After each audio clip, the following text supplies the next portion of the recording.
Video games!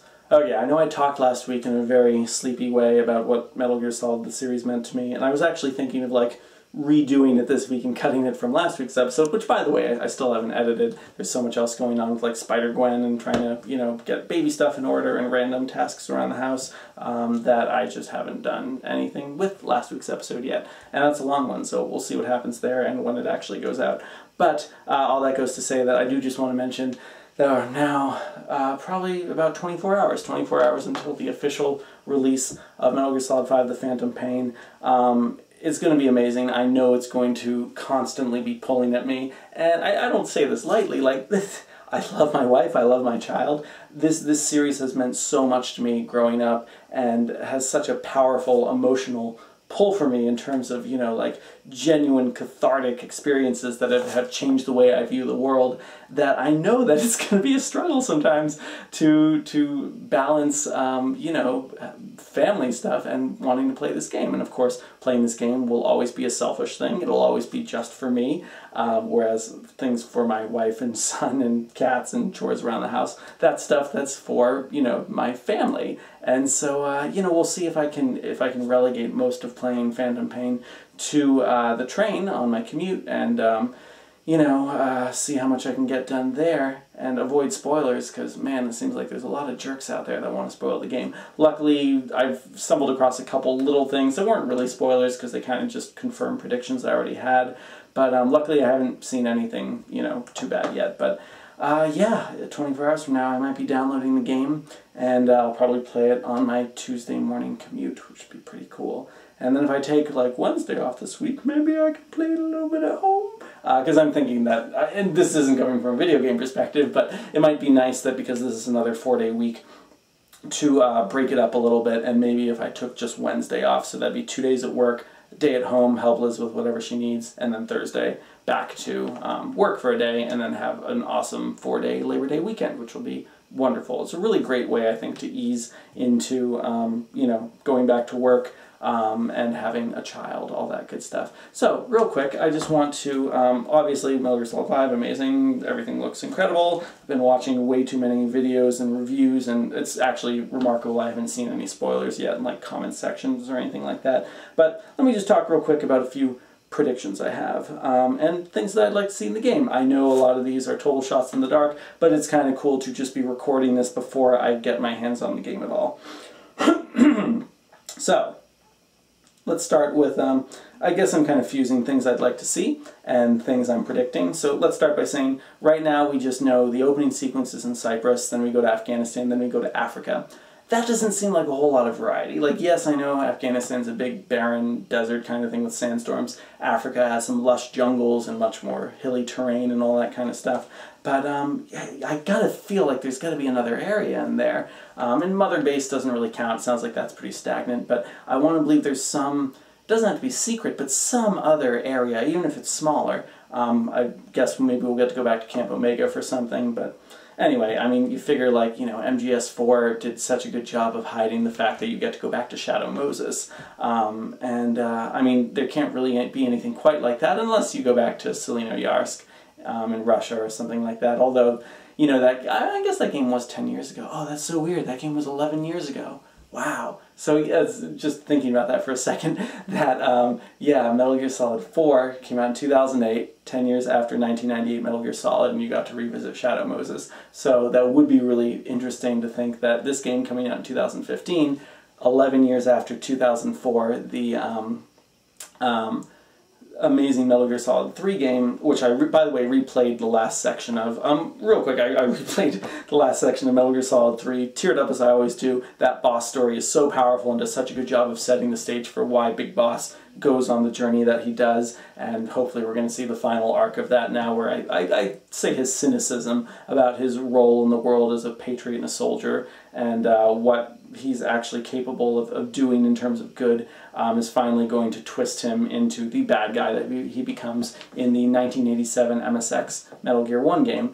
But yeah, and if the whole relationship with the boss didn't work, I think Big Boss would be a much less interesting character.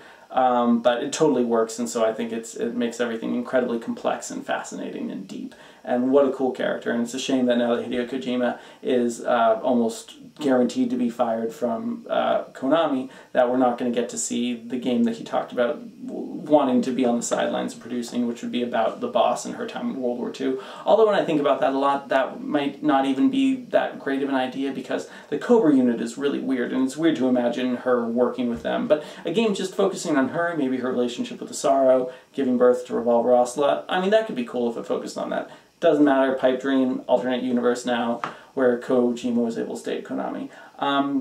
I also finished Metal Gear Solid, the original one. Man, that backtracking at the end of the PAL key really is just annoying. But the whole reveal with Liquid Snake and Master Miller and Snake, did you like my sunglasses? And everything about, you know, the Les Enfants Terribles project, the human experiments thing, the escape at the end, fighting Metal Gear, and to go from fighting this giant robot mech, you know, with missiles and running around, and the scale is totally different, and watching your friend sacrifice himself to save you, and it's tear-wrenching and beautiful and powerful, and then you go from there to standing on top of the wreckage of this giant robot and fighting someone in hand-to-hand combat. Like, what a cool denouement to the whole thing. That's the right word, I think. And then, you know, you think he's dead for like the 5th time, and then you drive off and you have this great escape through the tunnel, and you get to go into like first-person mode, and it's like relatively simple but works narratively, and you get to be there with Meryl or Otacon if you submitted to the torture. And then the end, car crash, shooting him, he's still not dead, and then finally, Fox die. It's so fitting, so beautiful. I love the plot line to Metal Gear Solid. I think it's so fantastic, so masterfully woven. All the intrigue, the mystery, the not knowing who's backstabbing who and where anyone's true allegiances are, the weird surreal stuff with like the ninja and Psycho Mantis, and the way it plays with the meta-narrative of being a video game that is breaking the fourth wall sometimes, and the whole, you know, like some of the boss fights with the Hideo stuff, and oh man, it's so cool, it's so cool. I love that game dearly, and playing that entire game through again, you know, takes like 6 hours, so it's like reading a short story or short book. And then I read short stories really slowly, and playing that, the last section of Metal Gear Solid 3, which hits me every time. And anyway, so what was I talking about? I was talking about Phantom Pain and my various predictions. And Alistair is going to help me read some of these. So, I think there's going to be other areas besides Africa and Afghanistan, or I hope so. I hope there's been an area kept very secret, and it's going to be this wonderful surprise. I hadn't seen any of it before playing it. 2. The skulls. I think the skulls are going to be dormant until you get close to them, or unless they see you, kind of like the zombies in The Last of Us, and then they'll spring like to life, all creepy-like, and that'll be like an extra stealth motivation, like make sure they don't see you because shit gets crazy. Sorry, I'm going to try not to swear around my son. Let's see how well I can do that. I think, by the way, the skulls are controlled either by Psycho Mantis or by this crazy proto-Foxdie virus. I think it's some kind of proto-Foxdie virus kind of thing. I think Skullface is going to be killed earlier than you would expect, and then there's some of the things we've seen in trailers where he seems to pop out of nowhere. I think that's his ghost haunting you. It's kind of like what I've heard happens in the Arkham Batman series, where the Joker is dead, but then he continues to, like, you know, form apparitions and haunt Batman's psyche. I think that could happen with Skullface, and probably in a similar way to you know, the way Psycho Mantis is able to do psychic projections of things. So it could be him doing it. It could also be, I think Hideo Kojima said at one point, that you are going to see hallucinations and things like that because of the shrapnel in your head, which, yeah, that's digging into your brain. Of course, that can do all sorts of things. Here's a crazy thought. What if you actually get to play as Solid Snake at the end of the game? Like, we know there's going to be something going on with face replacement. We have a bandaged guy. We have all this crazy coincidence stuff with the head replacement person from Cyprus or whatever in England. But yeah, how crazy would it be if you actually get to play Solid Snake at the end? What if this actually has the original Metal Gear 1987 story in it? That'd be so cool. I don't think that's going to be the case, but how cool would that be? I think Quiet is probably related to the end and is an escaped experiment of Skullface or Cypher or whoever's trying to, you know, rid the world of language, because she can't talk. And she probably has a disease that's, you know, related to that. Yeah, I think the disease is related to Foxdie, something to do with removing tongues, removing language abilities. I think Frank Yeager and probably paramedic Dr. Clark are going to make an appearance because there's such a great opportunity to do so, and there hasn't been any hint of it in the trailers or anything, but I think that's good. I want it to be a surprise, even though I'm predicting it. Yeah. What if the guy leading you through the beginning of the hospital is an entirely psychic projection from Mantis? So what if Mantis is actually creating this person that, you know, totally isn't there to guide you out of the hospital because it's important for you to survive? Is Mantis on your side? Who knows? No, I don't think so. I don't think so at the beginning. I don't know. We'll see. Maybe you can recruit him. Liquid Snake is recruited and heads his own child soldier unit. Can you send him to battle? Can you send child soldiers to battle from MSF? Yikes. Skullface is a projection from Big Boss Fight Club style. He doesn't actually exist. That could be crazy and bizarre. Kaz and Big Boss split when Big Boss learns that Kaz has been working with Major Zero and knows about his clone children. Kaz then goes on to train both Liquid and Solid Snake. That makes total sense. Master Miller, everything that happens in the other games with him, and then explains why Liquid Snake knows enough about him to totally impersonate him in Metal Gear Solid. All hallucinations caused by psychomantis or brain injury. Okay, those were kind of like weird pseudo-predictions, pseudo-things I'd love to see. Here's things just plain that I would love to see in the game. I would love to fast-forward time enough during the game so that you can see a teenage Liquid Snake, a teenage Solid Snake, maybe beginning their training, maybe, you know, involved in some kind of special mission. I'd love to see Big Boss rescuing / you know, being a hero to Sniper Wolf, Gray Fox, Naomi, all these characters that in Metal Gear Solid talk about how, you know, he was responsible for them coming to America, for being happy, for finding some kind of peace out of the, you know, war-torn situations they were living in. I hope we get to see Mother Base actually working as a complete army instead of just a bunch of individual soldiers going on individual missions.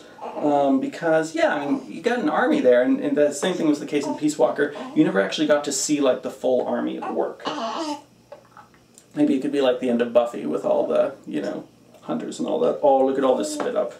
Look at all this spit up. I would love to see the game talk about what exactly drove Major Zero, this funny James Bond cracky guy from Metal Gear Solid 3, to become so hellbent on, like, basically controlling the world. Similarly to Paramedic, she seemed totally nonchalant. And, you know, my guess is that a lot of this was like a post-rationalization thing, where Kojima had made Metal Gear Solid 3 and then was like, Metal Gear Solid 4, we gotta do all this stuff with the Patriots. What if it's all characters we've already seen? Which is a little bit too tidy, but maybe he has a good explanation for it all. Hey, buddy. Oh, ho, ho, ho. And finally, I would just like to see a very clear establishment of Outer Heaven, which has been hinted at like 3 times and had a bunch of false starts. That would really help bring everything full circle. But no matter what, even if the plotline totally sucks, like, I wasn't a huge fan of the Peace Walker plotline, even though there's some moments I really liked. But if the gameplay's really good, and it sounds like it is, I'm probably going to be putting 200 plus hours into this game. You know, time allowing, and probably it'll depend a lot on how often I can find friends or anything like that to play online with. The whole forward operating base control system sounds like a lot of fun. And with that, folks, I think I'm going to end this episode. Yeah, because this guy probably needs to go to bed, so have a great week. This is also the outro. I'm also going to post I guess here, if by the time this comes out I finally do have my Spider-Gwen trailer online, then this is what it looks like. I hope you like it. I hope the world likes it. I've had a lot of fun making it, had a lot of cool people helping me out. Totally wanted to get it done before this guy came along, but life, you know, best laid plans of mice and men, and all the world's a stage and all that good stuff. Listen to those hiccups. Wasn't he hiccuping last week too? He doesn't actually hiccup that much. But yeah, have a great week. Alistair and I both say goodbye.